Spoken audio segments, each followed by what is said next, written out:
Et vous êtes toujours sur Radio Soupente, la station des Rapins, sans foi, sans loi et sans courbet, pour écouter l'émission Art Racaille, aujourd'hui consacrée pour sa partie artistique à Charles Camoin, un peintre du XIXe siècle.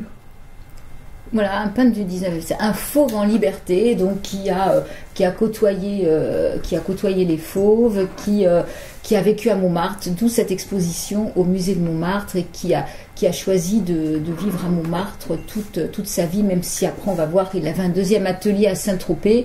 Il est resté montmartrois, il n'a pas fait comme les peintres de l'époque qui sont partis sur Montparnasse. Oui, et il a aussi pas mal vécu au XXe siècle. Pas seulement, disons qu'il est né au 19e, qu'il a commencé sa vie de peintre au 19e, mais la plus grande partie s'est passée au 20e siècle. Voilà, et justement, je vais commencer par une lecture, un extrait de Quai des Brumes de Pierre Macorlan. Camoin est arrivé à Montmartre en 1907, et le bouquin de Pierre Macorlan, Le Quai des Brumes, se situe en 1910. Donc voilà, on est vraiment dans cette même époque. Et c'est un livre qui est en partie autobiographique. Donc Macorlan se raconte lui-même à travers le personnage qu'il appelle Jean Rab, qui est un peu dans la misère, qui traîne dans Montmartre, qui a besoin de sous, qui vit de presque rien, et qui fréquente donc ce lapin agile, le cabaret de Frédéric, qu'on appelle Frédé. Et donc dans ce roman Quai des Brumes, Pierre Rab arrive au lapin agile et là fera la rencontre avec 5 personnages dont les parcours vont être racontés tout au long du livre. Moi j'ai choisi un extrait donc plutôt dans le début du livre, quand il arrive au lapin agile, ce qui c'est complètement en adéquation avec ce qu'on a vu dans l'exposition. Cette nuit-là, il pouvait être 11 heures. Rab, après avoir dîné chez un ami à qui il avait tenté sans succès d'emprunter quelques sous afin de louer une chambre pour la nuit dans le passage de l'Élysée des Beaux-Arts, se décida instinctivement à remonter sur la butte Montmartre où le lapin agile devait allumer dans la nuit un petit feu rouge. Il neigeait, et Rab secoua la neige qui alourdissait son chapeau. Il avait traversé tout Paris car il venait de Montparnasse, marchant vite, la tête baissée, rentrée dans les épaules, les poings enfoncés dans un pardessus d'été beaucoup trop étroit pour lui. En marchant, il pensait presque tout haut. Son cerveau travaillait merveilleusement afin de rendre pratique cette idée qui tout à coup lui parut éblouissante: trouver un louis, retenir une chambre pour une semaine, acheter du papier et de l'encre de Chine pour faire des dessins autant que possible pornographiques afin d'aider à la vente. Ces dessins, il pourrait, qui sait, les vendre sans soulin. Mais il avait beau suppurer toutes les chances, il n'espérait point retirer 100 francs de cet effort, il ne parvenait pas à estimer sa valeur commerciale à plus de 50 francs. En arrivant place Pigalle, les jambes molles d'avoir patiné sur les trottoirs, il comprit parfaitement la stupidité de ses hypothèses. Il ne trouverait pas le loup espéré, c'était clair. Il fouilla dans sa poche, en sortit un petit cornet de tabac humide et bourra sa pipe en la protégeant soigneusement contre les flocons de neige qui voletaient autour de lui. Il alluma sa pipe à l'allumoir du bureau de tabac au coin de la rue des Abbesses. Devant lui, le bar Faulvet rutilait de lumière et d'allégresse. Le piano mécanique déchaîné jouait à grand renfort de timbres et de clochettes la Sidi Brahim. Rab s'approcha des vitres qui dominaient dans la rue des Abbesses et regarda à l'intérieur. Il n'aperçut aucun visage agréable. Dans un coin, un vieux peintre, qui était son ennemi le plus acharné, bourrait sa pipe devant un verre de café. Ses jambes courtes ne touchaient pas le sol, bien qu'il fût assis sur le bord de la banquette. Il regardait l'orgue mécanique et il ressemblait à un imbécile solitaire. Jean Rab fit une grimace en apercevant ce sous-produit des arts.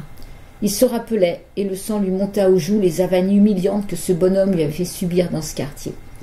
Dès que Jean Rab entrait chez quelqu'un, on fermait discrètement les portes des armoires. Jean Rab contemplait le vieux qui s'épanouissait sous un globe électrique en suçotant le tuyau de sa pipe en terre. Il vit qu'il commandait un demi de bière brune. Ce spectacle acheva de l'écœurer et il continua à monter, tête baissée dans la neige, la rue Ravignon. Il rythmait en frottant ses dents l'une contre l'autre une marche militaire qui résonnait dans sa tête comme dans un microphone. Au coin de la rue Norvin et de la rue des Saules, une voix le héla à travers la neige. C'était Petit Louis, un jeune macro du quartier que Jean Rab avait connu quand il porte encore des culottes. « Bonjour, monsieur Rab !»« Ah, bonjour !» répondit Rab. Tout de suite, il pensa emprunter quelques sous à ce jeune homme avantageux. Il se retint bêtement, son éducation fit le reste, et il sentit très bien en dégringolant la pente mal pavée de la rue des Saules qu'il avait raté la chance. Cette nuit s'achèverait mal, dans le froid et la misère, plus immonde que le vol. Derrière sa petite barrière de bois léger, le lapin agile, volet et porte clos, laissait cependant transparaître une lueur jaune d'un beau jaune d'or propre étalé sur la neige blanche. Il cogna timidement contre le volet de bois plein, et la porte s'ouvrit brusquement d'une secousse.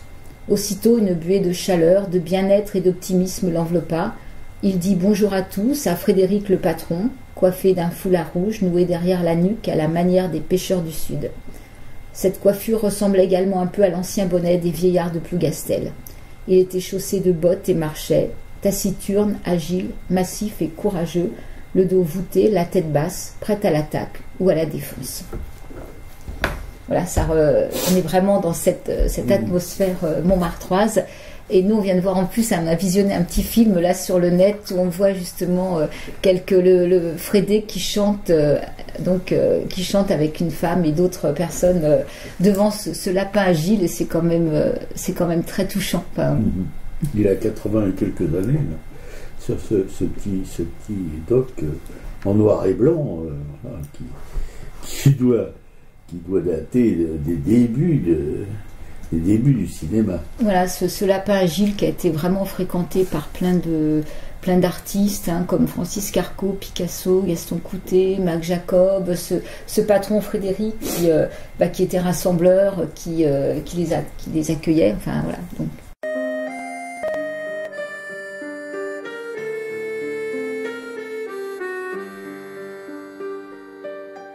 Sous l'impulsion du père Frédé, la bohème s'est installée. Macorlan y venait chanter, et si les murs pouvaient parler, d'Orgelès y venait souvent, Apollinaire de temps en temps, Debussy, Carco et Poulbeau, et de Bruant, Apollo, sous l'acacia, Boronali, à Paladriatique ici, et quant au Christ de Wesley, il est le gardien du secret. Sous la plume de Nougaro, t'as perdu l'accent parigot. Et sous le pinceau du trio, le Sacré-Cœur a froid dans le dos. Oh lapin agile, et l'arlequin de Picasso, et le souvenir de Lolo. Oh lapin agile, on chantera encore longtemps au pied des vignes rue Saint-Vincent. Si l'Académie Charles Cros a fait ses premiers pas ici, elle a donné sur le piano du rêve aux amoureux aussi. Si l'eau-de-vie se boit en bas, autant des cerises aujourd'hui, à la veillée au-delà, ce soir on est tous réunis. Oh lapin agile,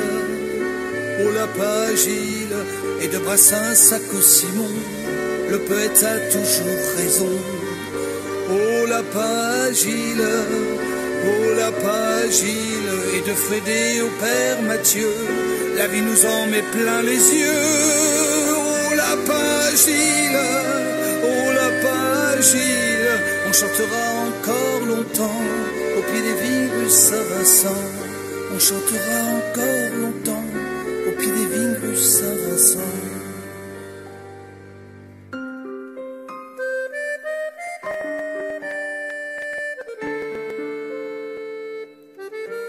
Avant de passer à la casserole, comme tous les lapins du quartier, je viendrai poser mes paroles dans le coffre-fort de l'éternité. Oh lapin agile, et l'arlequin de Picasso, et le souvenir de Lolo. Oh lapin agile, on chantera encore longtemps au pied des vignes rue Saint-Vincent. On chantera encore longtemps au pied des vignes rue Saint-Vincent.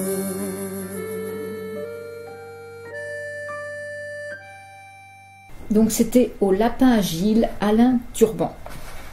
Une découverte pour nous, cette chanson. Découverte. On voulait mettre Cholon, mais bon, qui a chanté Montmartre. Mais bon,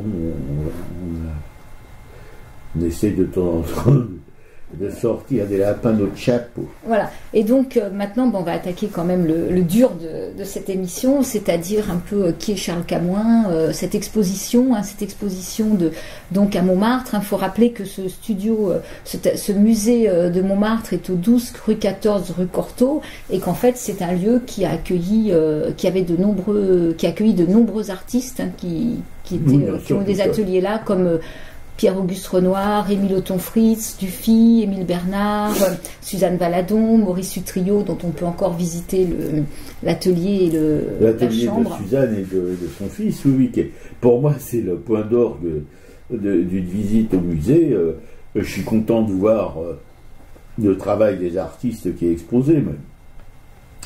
Je vais faire mon petit tour comme un pèlerinage sacré dans cet atelier. Je me disais ces jours-ci, si un jour j'avais un peu de thunes, je me ferais construire exactement le même. Je mandaterais un architecte pour qu'il enlève les mesures, etc., avec le même plancher, la même loggia, la même baie vitrée, enfin tout pareil, quoi. Puis j'essaierai de trouver une grande table, comme il y en a une grande table en pin, où je mettrais mes palettes, mes pinceaux, etc. Non, mais c'est magnifique. Enfin, il y a une très belle lumière avec une vue sur ces jardins du musée de Montmartre. Sur Paris. Et sur Paris. Enfin, c'est vraiment sur le nord de Paris. C'est un lieu magique, quoi. Il y a pas, voilà. Et donc là, l'exposition consacrée donc Camoin, donc qui a passé aussi, qui a eu un atelier ici à un moment donné. Et donc cette exposition, il y a une centaine d'œuvres, il y a des peintures, il y a des dessins, des aquarelles, des pastels, et donc certaines œuvres qui n'ont jamais été montrées, je pense, comme ces croquis qu'on a pu voir tout au long de l'exposition. Je pense que ça, c'est vraiment une première, quoi. Ouais. Donc Charles Camoin, lui, il est né en 1879 et c'est le dernier d'une famille de 4 enfants.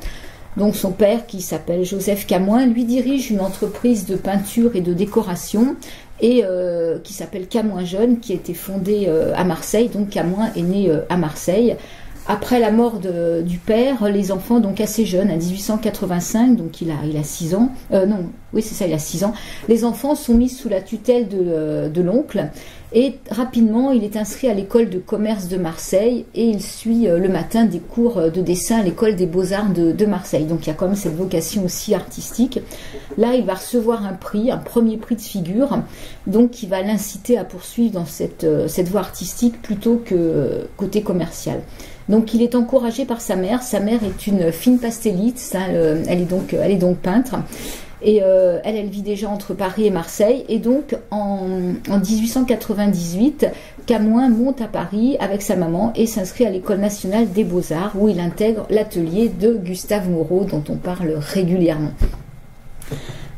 Donc malheureusement c'est un enseignement qui durera peu de temps, parce que Gustave Moreau va décéder quelques mois après l'arrivée de Camoin, mais il aura quand même le temps de transmettre le principal de sa pédagogie, savoir copier les maîtres anciens au Louvre.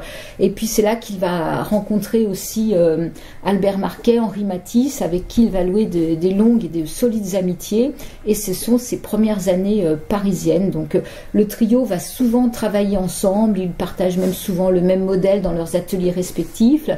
Ils parcourent Paris, les alentours, ils peignent des paysages, et déjà il y a ce travail de composition et de touches colorées qui est dans leur travail. Donc comme je l'ai dit, suivant les conseils de Gustave Moreau, il fréquente le Louvre, il copie les maîtres anciens, et Camoin, lui, est surtout attiré par Delacroix, par Rubens, par les artistes français du XVIIIe. Et ce trio aime se promener donc dans Paris, il croque aussi sur le vif les passants, leur environnement immédiat, et aussi des scènes d'intérieur. Et dès 1900, Camoin va aussi développer un goût pour le portrait. Il va rencontrer dans la continuité de l'art de Cézanne, qu'il rencontre d'ailleurs quand il fait son service militaire dans la région d'Arles entre 1901 et 1903. Il y aura aussi un échange important entre Camoin et Cézanne. Et en fait, effectivement, en 1901, Camoin se rend chez Cézanne, et avec Cézanne le surnommera d'ailleurs le vaillant Marseillais Carlo Camoin. Donc ce seront des visites régulières et une correspondance échangée qui vont influencer donc ce jeune peintre qui en fait même son père spirituel. Et Camoin est tout aussi intéressé par la psychologie de ces sujets. Enfin, il est vraiment dans cet esprit de travail. Il fait poser ses proches, donc il y a toute une série de portraits, mais il prend aussi des modèles parmi les classes laborieuses et les populations originaires des pays colonisés. Et là, ce sera un petit peu illustré par ce portrait qu'il va faire de Marquet, justement en travailleur laboureur, paysan, ou avec une veste de travail. Enfin bon, ça on y reviendra tout à l'heure. Et quand il a terminé son service militaire, il s'installe à Paris avec sa mère en septembre 1903. Et c'est ses premiers succès. Il va exposer au Salon des Indépendants, à la galerie Bertweil. Il participe donc à cette exposition qui réunit Manguin, Marquet, Matisse. Et quand il n'est pas dans la capitale, il sillonne aussi son Midi natal. Il voyage en Italie. Et donc, 1905, il est de retour de la Côte d'Azur, 3e salon d'automne. Et là, après, ça va être cette exposition baptisée la cage aux fauves, là où ce mouvement naît de... C'est Vauxhall qui va baptiser ce mouvement les fauves, même si on verra après que Camoin, lui, est peut-être moins dans des touches, les mêmes touches colorées que les artistes avec lesquels... Oui, il est moins violent, moins affirmé. Donc ça, voilà, il intègre les milieux culturels, il se fait connaître et son œuvre est diffusée aussi à l'étranger. Et à partir de 1907, il s'installe définitivement à Montmartre. Il y aura plusieurs adresses, je crois qu'il n'a pas toujours assez d'argent, enfin il déménage souvent, ça va être le 27 boulevard de Clichy, le 6 rue Mansart, le 12 rue Cortot, la rue Le Pic. Il aura aussi pour voisins les artistes nommés avant, Manguin, Derain, Durieux, Picasso, Van Dongen. Il se lie aussi à ce moment-là avec une peintre qui s'appelle Émilie Charmy, donc ils resteront quelques années ensemble et ils vont exposer ensemble à la galerie Bertweil. Ils vont même partager un temps un atelier place Clichy. Et après leur rupture, Camoin va rejoindre Matisse à Tanger en 1912-1913. Là, il est dans une période un peu d'hésitation et on verra qu'il va détruire une partie de l'ensemble de ses toiles en juin 1914. Et de là va apparaître ce qui va donner lieu à la loi sur la propriété intellectuelle des œuvres artistiques. On racontera un petit peu après cette histoire de toiles découpées et récupérées. Pendant la guerre de 14-18, il est mobilisé et il est d'abord envoyé comme brancardier sur le front des Vosges. Ensuite, il est nommé cycliste du Major et finalement, en janvier 1916, il intègre la section de camouflage. Il sera aux côtés de peintres André Mare, du Noyer de Séconsac ou de l'écrivain Charles Vildrac. Il sera dans les ateliers d'Amiens, puis après dans ceux de Noyon. Alors voilà, c'est un service qui a été créé en février 1915 qui travaille donc sur cette technique de dissimulation et je pense que les artistes sont peut-être plus à même justement de reproduire ces camouflages. Quand il rentre de la guerre, le centre de la vie artistique s'est déplacé entre-temps de Montmartre à Montparnasse, mais lui va rester fidèle à la butte Montmartre. Il retourne dans son atelier de la rue Le Pic avant d'intégrer celui de l'avenue Junot, dans lequel il restera jusqu'à la fin de sa vie, au 2 bis avenue Junot. Il va rencontrer une femme qui s'appelle Lola, ils vont se marier. En 1903 va naître leur fille Annie, et Camoin continue de travailler en alternant son travail sur Montmartre et son travail dans l'atelier qu'il aura à Saint-Tropez. Et il va décéder en 1965. Oui, donc... La grande partie de sa carrière, c'est au XXe siècle. Voilà. Et donc on verra donc dans cette dernière partie son travail, les différentes sections et parties de son travail entre la butte Montmartre, Saint-Tropez, les nus, ses croquis pendant la guerre. Enfin voilà, tout ça est représenté donc dans cette exposition. Oui, et aussi un film où sa fille parle de son père. Voilà. D'ailleurs, c'est pas apparemment un père très joyeux, quoi, on peut pas dire, qui était assez, même avec sa petite fille, il n'était pas très communicatif, enfin, elle avait l'interdiction de le regarder travailler. Enfin, tout un tas de trucs que je trouve complètement un petit peu difficile à comprendre, quoi. Aujourd'hui, où on a un contact avec les enfants qui est quand même un petit peu plus rapproché. Ouais, c'est vrai qu'il devait y avoir des périodes un peu de neurasthénie, parce qu'elle raconte, donc elle parle de l'atelier avenue Junot, hein, justement, 2 bis avenue Junot, où on voit une photo, elle raconte qu'il mettait ses toiles dans le poêle et que ça sentait forcément mauvais, parce qu'il devait y avoir plein d'essences de térébenthine, enfin tous ces produits. Celle qui brûlait, celle qui détruisait. Oui, ça c'est une habitude. Il n'y a pas que lui qui a détruit ses toiles. Rouault, on connaît Rouault qui a fait un autodafé de je ne sais plus combien de toiles, enfin, devant notaire, huissier, etc. C'est plus d'une centaine de toiles. Il y a Bacon aussi qui détruisait ses œuvres. Il y a notre cher Chaim Soutine. Ouais. Voilà, et tous ces gens-là, voilà, c'était des espèces de caractères comme ça qui supportaient pas leur faiblesse. En fait, oui, c'est ça. Ce qui s'est passé, c'est quand il rentre de Tanger en juin 1914, il est rue Le Pic, et là, il va détruire 80 toiles. Voilà. Il les coupe en 4 ou en 8, enfin, il les lacère et il les jette dans la poubelle de son immeuble. Et là, il y a un chiffonnier qui est dans la rue, qui passe, qui récupère et qui va les porter au Puce de Saint-Ouen. Et ces toiles vont être restaurées, et puis elles vont passer dans les mains différentes de marchand en marchand. Et là, Camoin va intenter un procès en 1925 au poète Francis Carcot, qui lui tente d'en revendre certaines à Drouot, et donc Camoin demande la restitution. Et le procès aboutit en 1931 et donne raison à Camoin, qui reconnaît finalement certaines de ses toiles, et cette affaire donc qui est liée aux marchands du quartier de Montmartre est un épisode historique majeur du droit français, parce qu'il fut un des cadres initiateurs de la législation de la propriété intellectuelle.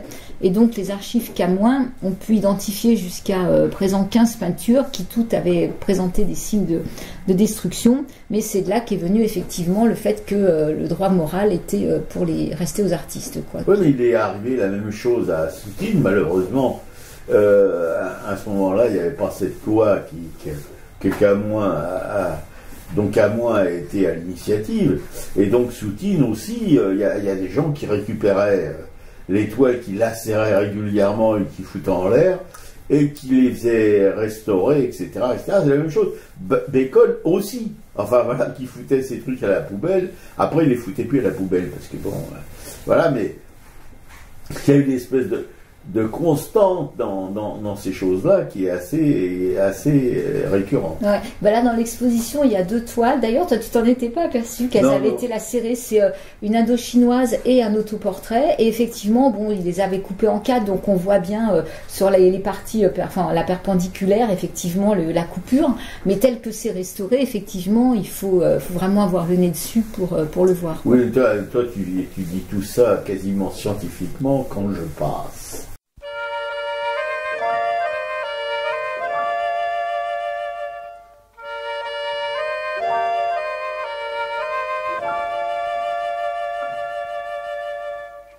Elle avait sous sa toque de martre, sur la butte Montmartre, un petit air innocent. On l'appelait Rose, elle était belle, elle sentait bon la fleur nouvelle. Rue Saint-Vincent.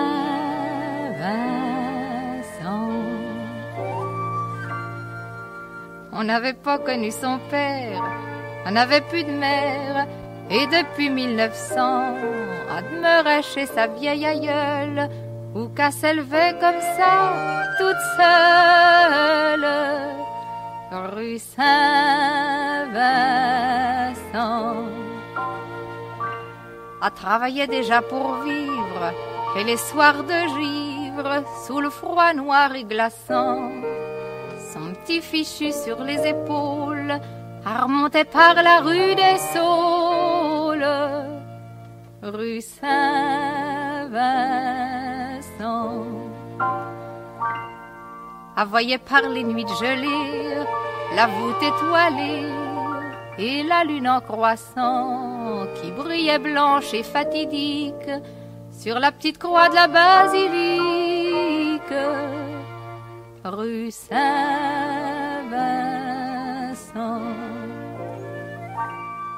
L'été par les chauds crépuscules a rencontré Jules qui était si caressant, car restait la soirée entière avec lui près du vieux cimetière rue Saint-Vincent.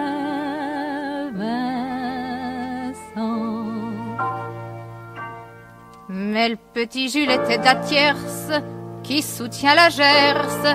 Aussi l'adolescent, voyant qu'elle ne marchait pas au ventre, d'un coup de surin, lui troua le ventre rue Saint-Vincent.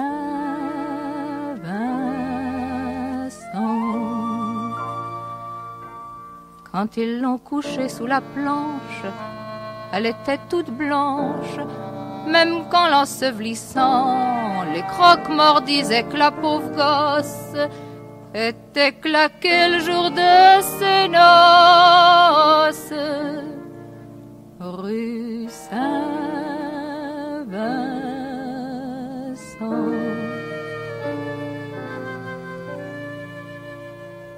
Elle avait sous sa toque de martre, sur la butte Montmartre, un petit air innocent. On l'appelait Rose, elle était belle, elle sentait bon la fleur nouvelle rue Saint-Vincent.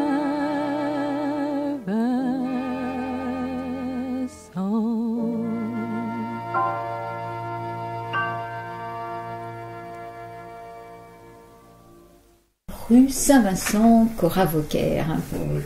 Non, cette rue Saint-Vincent, quand j'habitais au pied de la butte, rue d'En-Raymond, j'allais parfois, très tôt le matin, je montais jusqu'à la place du Tertre, principalement l'hiver quand il n'y avait pas de touristes, et je passais rue Saint-Vincent. Et pour moi, c'est une rue qui évoque vraiment le Paris, le Montmartre, le Montmartre.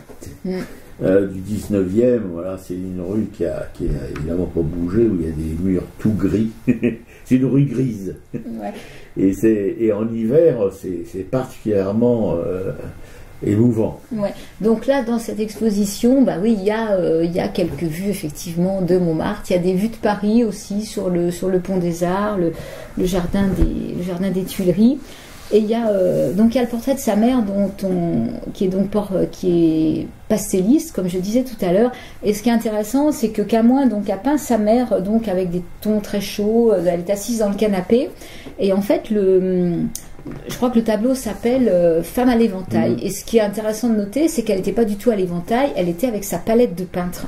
Et à l'époque, une femme peintre, c'était pas ce qui y avait de plus courant. Et donc, voilà, on reléguait la femme plutôt avec un éventail qu'avec une palette de peintre. Et je trouve ça assez significatif. Oui, mais il faut bien regarder pour voir que c'est une palette. Tout à fait. Voilà. Mais bon, c'est symptomatique de cette place des femmes dans l'histoire de l'art à cette époque-là, quoi.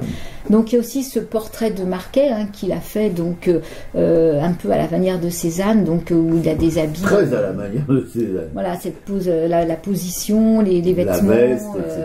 La mine un peu fruste, les mains jointes, comme un travailleur de la terre. Dans cette exposition, il y a aussi des paysages, du Midi, d'Italie, qui m'ont beaucoup plu. Oui, c'est là où on peut penser, on peut rapprocher des fauves, parce qu'il y a quand même des couleurs, c'est pas aussi agressif que la peinture de Van Dongen quand il a cette période fauve, ou des choses comme ça, mais c'est très coloré, c'est très peinture, on pourrait qualifier du Sud, fait par un Marseillais en plus, donc voilà, il était dans le bain. Mais oui, c'est assez réjouissant, ce genre d'œuvre en tout cas doit être assez supportable, accroché sur les murs d'un appartement. Voilà. Il y a des œuvres qui sont insupportables, mais celle-là devait être supportable, je pense, parce que c'était assez plaisant, c'était pas du tout agressif.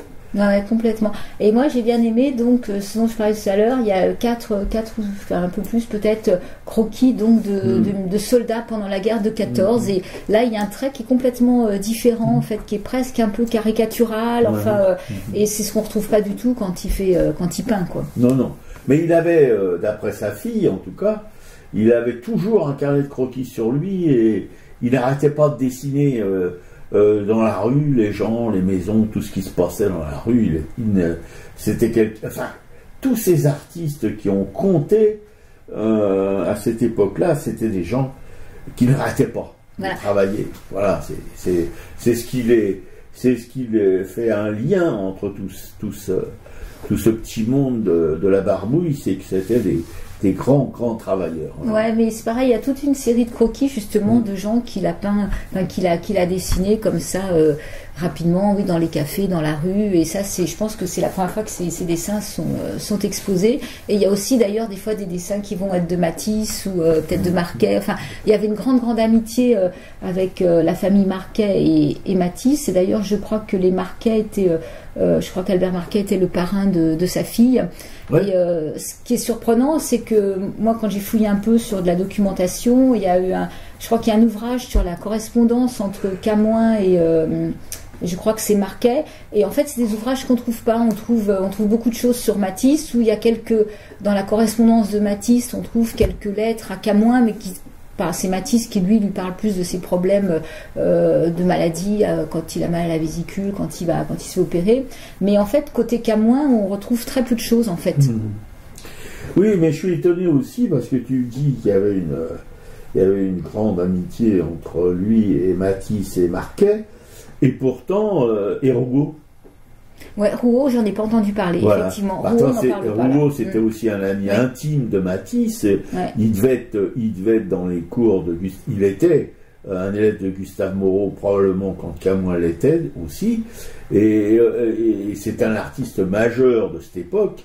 Et ça passe, il n'y a pas de correspondance avec Camoin. Et Rouault n'est pas du tout.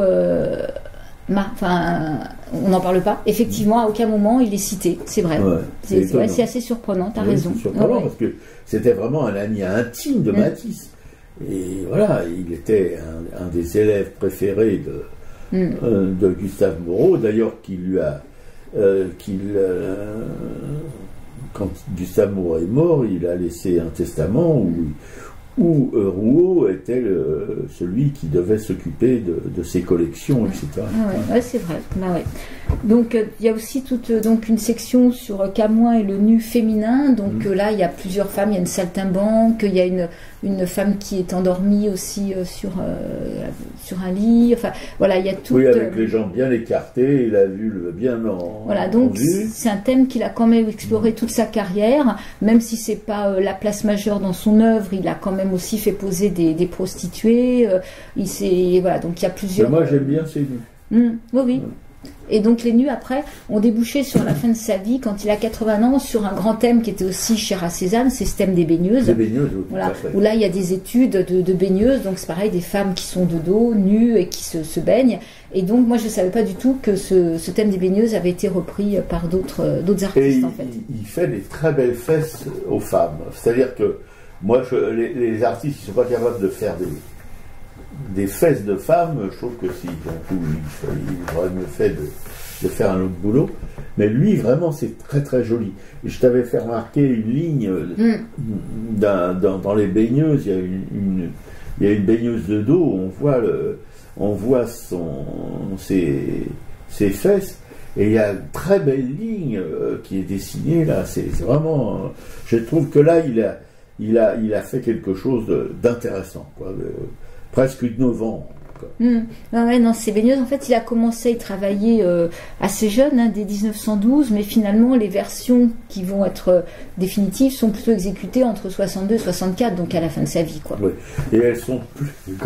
Parce que les baigneuses de Cézanne, c'est un petit peu, je dirais pas des monstres, mais presque.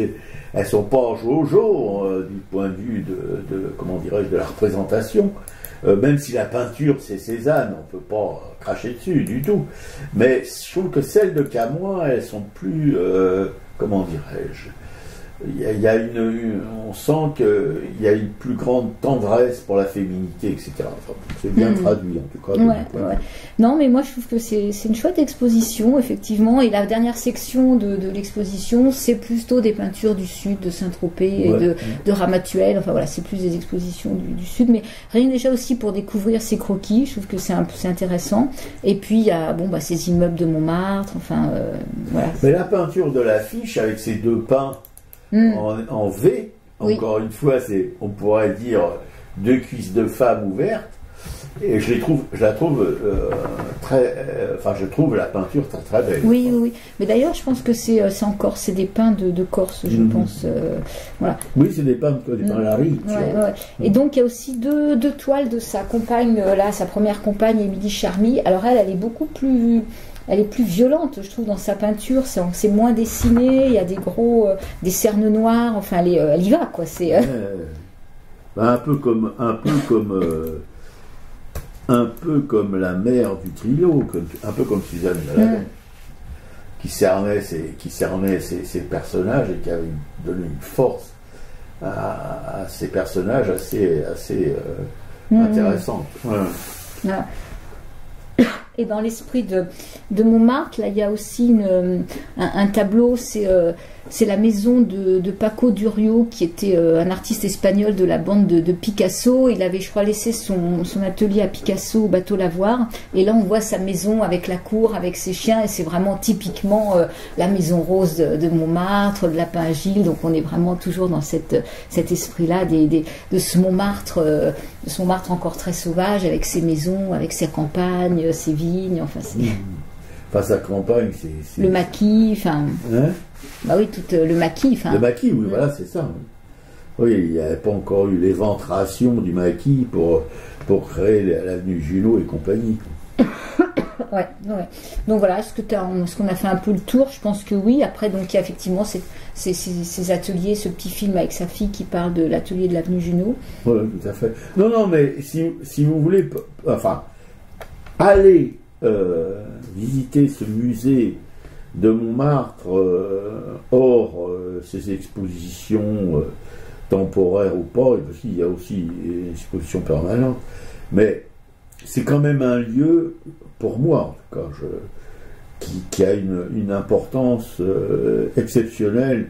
On y sent encore cette présence de tous ces rapins, et particulièrement, j'insiste là-dessus, dans l'atelier, l'ancien atelier de la famille du Trillo, il y a aussi deux petites pièces à côté, dont une chambre et un petit salon minuscule, ce qui fait penser un petit peu à la maison de comment dirais-je, du peintre du peintre de l'atelier du logement atelier de Gustave Moreau, parce que c'est Gustave Moreau, c'est luxueux. C'est plus grand. Là, c'est un petit peu plus misérable, mais c'est tout petit. Voilà. On peut pas. Enfin, c'est typiquement parisien, parce que moi j'ai connu quelqu'un qui vivait rue Le Pic, et je suis allé dans son appartement, et c'était des toutes petites pièces. J'ai un autre copain qui habitait du côté de la rue, une rue perpendiculaire au boulevard Voltaire, pareil. C'est minuscule, comment les gens pouvaient vivre là-dedans. Malgré que je sois un roturier, le dernier des fils d'un poirier, la rue verte, depuis les temps les plus anciens, nous habitons, moi et les miens, à Montmartre.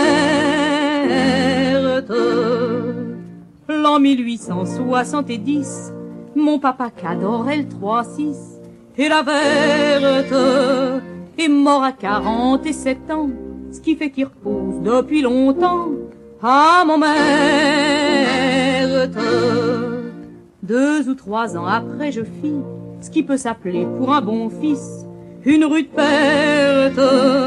Un soir sur le boulevard Rochechouart, ma pauvre maman se laissa choir à Montmartre. Je ne fus pas très heureux depuis, j'ai bien souvent passé mes nuits sans couverte. Et bien souvent, quand j'avais faim, j'ai pas toujours mangé du pain à mon mère. Mais on était chouette en ce temps-là, on ne sacré-cœurait pas sur la butte déserte. Et je faisais la cour à Nini, Nini qui voulait faire son nid à mon mère. Un soir d'automne, à ce qui paraît, pendant que la vieille butte retirait sa robe verte, nous nous épousions dans les foins, sans mère, sans noces et sans témoin, à mon mère. Depuis nous avons des marmots, des petites jumelles, des petits jumeaux, qui feront certes, des petits poiriers qui grandiront, qui produiront et qui mourront, à mon mère. Malgré que je sois un roturier, le dernier des fils d'un poirier, la Ruberte, depuis les temps les plus anciens, nous habitons, moi et les miens, à mon mère.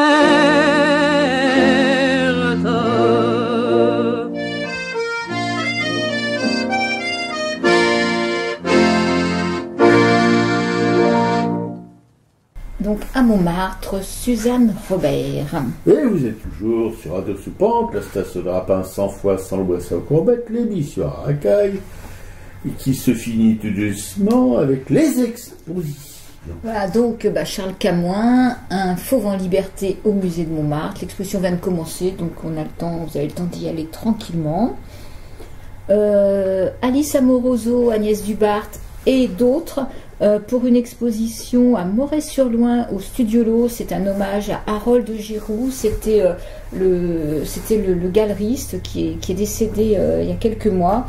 Et donc l'exposition s'appelle Un Mazarin et 9 artistes contemporains. Donc c'est du 9 avril au 22 mai, donc à Moret-sur-Loing. Toujours Boilly à Cognac-Jet. Eugène Leroy au MAM, on va y aller vendredi. À partir du 15 avril, hein. C'est donc faut prendre son temps, il faut attendre la fin de la semaine. Albert Edelfert au Petit Palais, c'est un peintre finlandais, paysagiste, portraitiste, voilà. Gaudi et Mayol à Orsay. Donc à partir du 12 avril, donc c'est tout bientôt. Oui. Et Sergio Birga à la galerie Saphir qui est au 69 rue du Temple, à côté du musée d'art et d'histoire du judaïsme, la découverte d'un grand graveur, un xylograveur italien. Voilà, italien, alors c'est toute une rétrospective de son œuvre. Il est décédé en septembre 2020, et donc ça a été une révélation pour nous. Merci Juju de nous avoir indiqué cette exposition, car on verra, on va faire une émission sur lui la fois prochaine. Il a gravé Montmartre, il a gravé Kafka, enfin que mais c'est surtout Kafka qui a retenu notre admiration, parce qu'il a su traduire toute cette espèce d'angoisse, cette espèce d'écrasement de l'œuvre de Kafka dans ses gravures, des gravures qui ont un côté un peu expressionniste aussi, voilà, et même peut-être chagalesque, ou chagalien. il y a une parenté quand même. Voilà, c'est vraiment magnifique. Ouais, donc une exposition qui devait se terminer le 17 avril et qui sera prolongée jusqu'au 30 avril. Oui, tout à fait. Alors donc vous pouvez prendre votre petite jambe à vos coups et puis y aller en trottinant. Et c'est gratuit. C'est gratuit. Et disons que vous ne serez pas mal accueillis, quoi, voilà. Donc le culturel, de mon côté, je n'ai pas vu de film, j'ai commencé à lire un livre mais je n'ai pas terminé, j'en parlerai la semaine prochaine. Moi j'ai eu une semaine très chargée avec ma fille, ses enfants, entre Bruxelles, Paris, Montreuil, donc voilà, il ne s'est pas passé culturellement grand chose de mon côté pendant la dernière semaine, quoi. Ouais. Moi je regarde une série en ce moment d'Arte en replay, je vous en parlerai quand j'aurai fini, si je la finis, parce que c'est vachement angoissant. Bon, en lecture, par contre, j'ai fini le Baudelaire de Telet âme sensible s'abstenir, comme tous les bouquins de Telet, j'ai l'impression. Voilà, c'est. Mais j'ai découvert, si vous voulez, Baudelaire, parce que tout le monde connaît, enfin devrait connaître ou connaît les Fleurs du Mal et autres joyeusetés de Baudelaire, qui est édité d'ailleurs par la Pléiade. Il y a un volume de ses poèmes. Et mais le personnage, moi je connaissais pas du tout pratiquement l'histoire du personnage Baudelaire, du poète Baudelaire, et je dois dire que c'est quelque chose d'effrayant, mais vraiment effrayant. Voilà. Une vie comme ça, c'est effrayant, monstrueux, tout ce que vous voulez, quoi. Tous les termes les plus extravagants lui vont bien. C'était quelqu'un qui était capable de teindre les cheveux en vert à cette époque-là. Il n'y a pas, c'est pas une nouveauté, hein. Il y a des gens les punks qui jouaient les kékés là, en se teignant les cheveux en vert, mais Baudelaire le faisait déjà. Il se tondait, il s'habillait d'une manière complètement extravagante, mais toujours très élégante, toujours très raffinée. Il avait des toutes petites mains, très jolies, voilà. Mais sauf que c'était il était complètement stone, quoi, parce que il prenait du laudanum, par exemple. Son médecin lui disait d'en prendre 3 gouttes, il en prenait 300. Voilà, il avait aussi une petite confiture verte de comment dirais-je, de substances hallucinogènes, plus l'opium. Je veux dire qu'il était tout le temps complètement chargé. Et alors, ses premières. Alors, je ne veux pas vous raconter le bouquin parce que c'est trop effrayant, mais la première fois où il s'est dépucelé par une prostituée, il attrape la ch'touille. La deuxième fois, avec la maîtresse qu'il a eue, c'était une grande mulâtresse qu'il a aimée jusqu'à la fin de sa vie, avec des hauts, des bas, parce que c'était quand même un personnage assez plutôt prostitué qu'autre chose. Il a attrapé la syphilis. Donc au deuxième rapport sexuel, il a la syphilis, et qu'il a, bon, vous connaissez, la syphilis, c'était, qu'on appelait ça comment dirais-je, la grande vérole, la vérole, quoi. Il y avait la petite vérole, et puis la petite vérole c'était la ch'touille, et puis la grande vérole c'était la syphilis. Il y avait 3 phases chronologiquement pour avoir la dévastation finale, voilà. Alors sa compagne, cette grande Jeanne, ou Louise, attends, c'était Louise ou Jeanne, enfin peu importe, même si ça importe, elle a été tétraplégique, puis elle a régressé,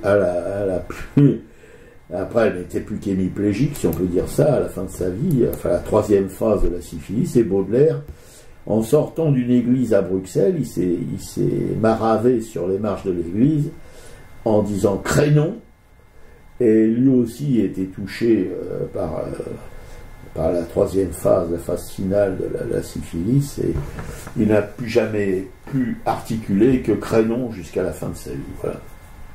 Mais si vous voulez, alors le livre est parsemé un terme un peu curieux, enfin il y a des extraits de la poésie de Baudelaire, des Fleurs du Mal, etc., à différents moments de la lecture qui sont... Et c'est très intéressant parce qu'on colle vraiment à la vie de Baudelaire et à ce qu'il en... Oui, il en extrayait les vers. Oui, ça donnait naissance à sa poésie, sa vie complètement délabrée, complètement... Voilà, c'était quelqu'un... il y avait une maison close, il y avait une maison close à cette époque-là, c'était assez courant, et il y en avait une où il allait, et aucune prostituée voulait coucher avec lui, parce que elles avaient peur de lui, c'était quelqu'un complètement... Et il y a une scène, une description, il y a une nouvelle qui arrive, c'est une Belge une grande wallonne rousse, lui il faisait freluquer à côté, et alors elle, comme elle ne le connaissait pas, elle a accepté de coucher avec lui, mais il y a une description de la conduite de Baudelaire avec cette femme, c'est absolument épouvantable, voilà. vous êtes au bord de la gerbe, quoi, quand vous lisez ça. Mais enfin, bon. Ça, c'est un peu teulé, parce que moi, je commence à être habitué avec Jevillon, avec la bataille de machin, là, un truc chouette, et puis Baudelaire. Alors, il a écrit aussi sur Verlaine, etc. Je ne sais pas si je vais lire ce bouquin, parce que Verlaine, ça va pas être triste non plus. Verlaine et Rimbaud, bon, voilà. Mais en tout cas, pour ceux qui aiment la poésie de Baudelaire, et ceux qui aiment un petit peu connaître l'histoire de ces espèces de phénomènes artistiques, eh bien, oui, il faut lire ce bouquin. Voilà. Ma camarade ne veut pas le lire. Comme je lui ai expliqué un peu ce que c'était. Non.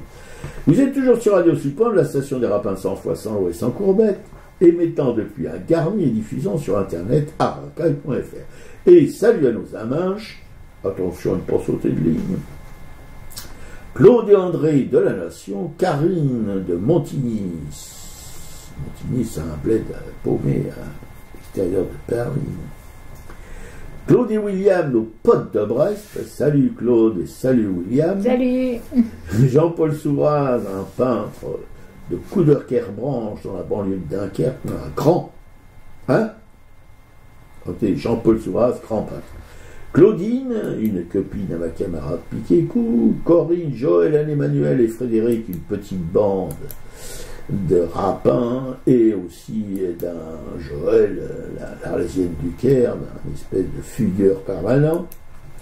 Juliette Planck, notre chère Juliette de Radio Bigaille, une graveuse en relégation à Rochefort-sur-Mer, une graveuse, comment dirais-je, à taille d'épargne. Ouais, salut Juju, bravo pour ton boulot d'animatrice radio. Marie-Christine Béguet, une graveuse aussi, une reine de la ligne, qui vit entre Cévennes et Gare, en Gare et Cévennes, voilà, qu'on aime beaucoup, son travail et elle-même. Clément, graveur en taille d'épargne aussi, qui grave sur tout ce qui bouge, le Vincent Van Gogh de la taille d'épargne. Agnès Dubar, une graveuse, on en a parlé tout à l'heure. Thierry Morceau, un graveur belge de Bruxelles. Alice Amoroso, une graveuse en taille d'épargne aussi, qui, on vous en a parlé, qui expose avec Agnès et d'autres graveurs, je suppose, à Moret-sur-Loing. Raoul, un graveur aussi en taille d'épargne, un pote d'Alice Amoroso, enfin, disons qu'ils se soutiennent l'un l'autre dans certaines occasions. Colette, Jacqueline et Nicole, 3 femmes de peintres, veuves hélas, et Colette qui se bat comme une lionne pour faire vivre l'œuvre de son défunt artiste. Liliane et Laurence, 2 écrivaines de polar, il ne reste plus que Laurence. Liliane a quitté la vie d'ici-bas pour une autre, on ne sait pas où. Alors on pense beaucoup à Laurence parce qu'elle a perdu sa sœur et sa co-autrice après ma pauvre son mari, Bernard, à laquelle on pense toujours beaucoup, et on souhaite à Laurence qu'elle s'en sorte. Geneviève, notre sorcière bien-aimée. Michel Pelloual, un peintre aussi, bon, très bon peintre. Marie-Christine et Christophe, des militants chez Melé. Cécile, tu la sens la 5e puissance. Oui, Cécile, on la sent, ta 5e puissance, et on t'aime. La Rose Flamboyante, qui anime 2 émissions, bonnes émissions sur une radio OVNI, mercredi, je crois. José Arthur du Mélange, qui anime aussi une émission musicale de haut niveau le dimanche en fin d'après-midi sur cette radio OVNI. Anne-Isabelle Robat, une artiste de Boron-Marlotte que nous avons découvert dans la librairie L'Empreinte de Florence Quenu à Boron-Marlotte. Colette et Alain, 2 mécènes de chez Mécène, qui mécène, Jean tout. Dominique Paul-Alardouin, une galériste, hélas, aujourd'hui disparue, qu'on aime beaucoup, on pense beaucoup à elle, on ne l'oublie pas. ainsi que sa maman, Cérès Franco, qui l'a glissé aussi peu de temps après. Marie-Pierre, une collectionneuse aussi. Marie Deugnot, une galériste qu'on aime bien aussi, et même beaucoup aussi, qui expose des artistes qu'on aime aussi. Antoine Manoury, Champignons, un trio, je ne dis pas. La galerie Carambédou à Bourg-Marlotte et Marie-Louise, une auditrice fidèle, ainsi qu'Anna, une peintre polonaise dont on aime le travail. L'émission est à l'écoute sur blogaracaille.fr et tout de suite on se finit avec Faut vivre de Mélisande. Salut les copines, salut les copains. Salut à tous.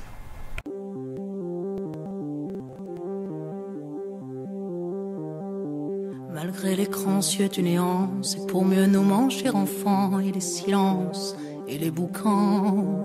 Faut vivre. Et bien qu'aveugle sur fond de nuit, entre les gouffres infinis, des milliards d'étoiles qui rient, faut vivre.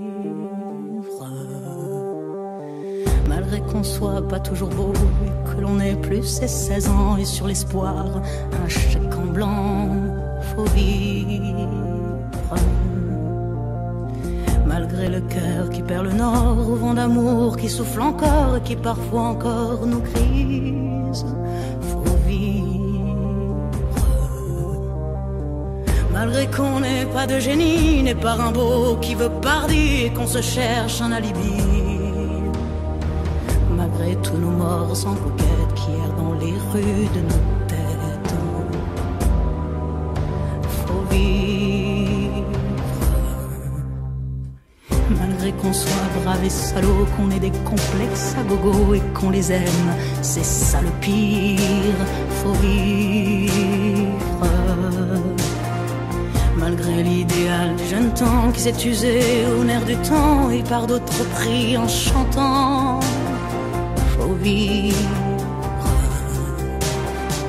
Malgré qu'en se tournant vers le passé, on est effrayé de s'avouer qu'on a tout de même un peu changé, faut vivre.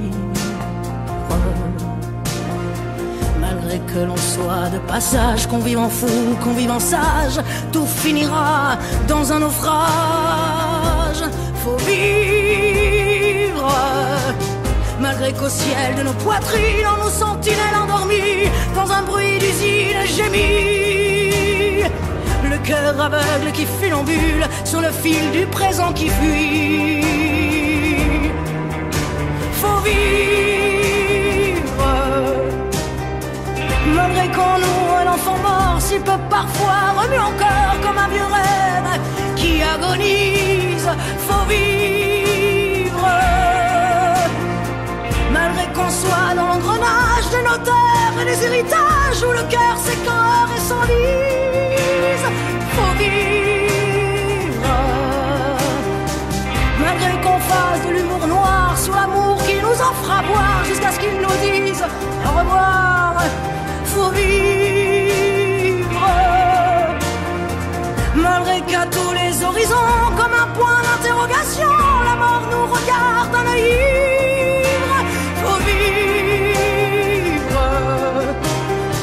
Malgré tous nos serments d'amour, tous nos mensonges jour après jour, mais bien que l'on n'ait qu'une vie, une seule pour l'éternité, malgré qu'on la sache rater,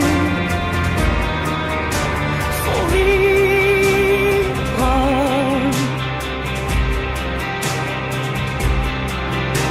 Faut vivre.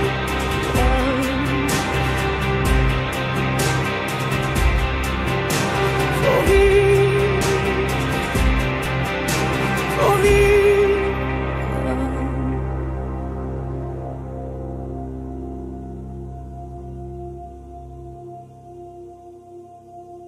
Faut vivre.